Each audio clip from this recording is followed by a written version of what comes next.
Tapos na pala mga kapanay. Yun, nakakabit na rin yung solar. Tapos ganito yung itsura ng pagkakaano nila, simento. May mga maliliit na bato dyan. Tapos pininturahan nila ng itim to, mga poste. Kaya nga lang, ba't may ganyan dyan? May dumi, ano? Ano yan, style? Lahat eh, oh. Lahat ng poste, may ganyan eh, oh. Ano yan? Style dumihan, gano'n. Oh. Ano, maganda sana kung walang dumi. Ay, nalilinis naman pala. Pupunasan lang. Ay, kayo na magpunas yan, hindi ko pupunasan. Ano ito? Matigas-tigas na rin bagya. Pero, kagabi lang yan tinapos. 2 araw lang nilang ginawa. May hagdan din pala dito.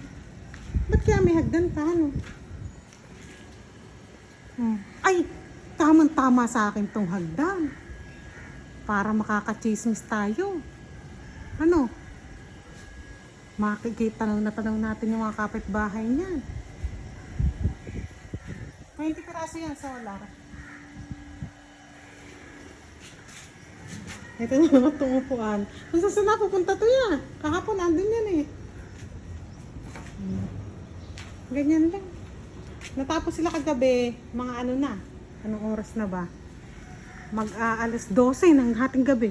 Tinapos nilang pilit. Ewan ko kung paano nilang nagawa yan. Eh, madilim. Baka nag-flashlight sila.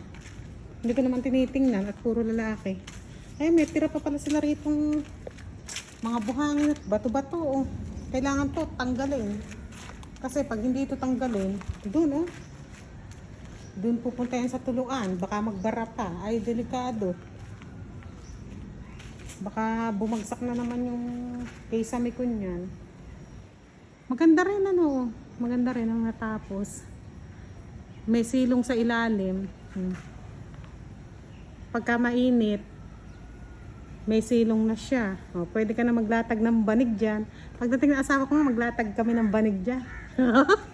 Tapos gulong-gulong kami mag-asawa dyan. O, diba? Nang masundan na si Marian. Dito pa talaga gusto, sa ilalim ng solar. Eh, ito naman kayang mga plastic bottle na ito. Ba't pinutol-putol nilang ganyan? O. Baka sa ginawa din nila. Ano? Pero wala naman ako nakikitang ibang ano. Ito rin putol. O. Ganyan lang siya. Ang gumawa nito kahapon nakita ko, ay nung isang araw, nung unang araw nakita ko 4. 2 may edad na, 2 binatil, yung ano yung siguro mga 12, 13 ganyan edad. Baka nga 11 lang yung isa eh. Siguro ano, inuutos-utosan ano. Kumbaga ano, tinuturuan na habang maliit pa, taga-abot-abot muna hanggang sa matuto. Pero kahapon hindi ko nakita kung ilan sila. Pero natapos agad, baka marami-rami sila. Pero baka yun lang ulit 4. Ayan. Siguro mamaya electrician naman ang pupuntahan. No? Para dito sa mga wire-wire. Ano? Hindi ko alam. Hindi ko maalaman. Hindi naman ako bumababa. 2 araw na yata ako hindi bumababa. Kaya hindi ko nakakausap yung bayaw ko. Ay, itong isa parang tinulang pa sa simento.